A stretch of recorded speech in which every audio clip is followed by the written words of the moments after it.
এ তো লম্বা রাস্তা, এখনো হাঁটবে?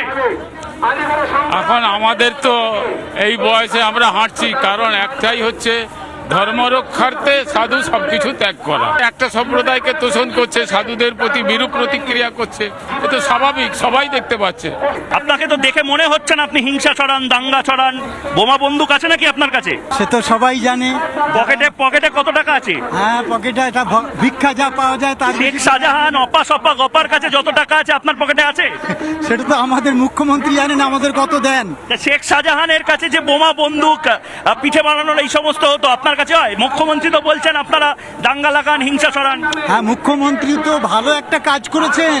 তিনি আমাদের কৃষ্ণ ভগবানের যে কথা, যে যখন ধর্মের গ্লানি হবে, যখন সাধুদের উপর অত্যাচার হবে, তখনই তিনি নেমে আসবেন।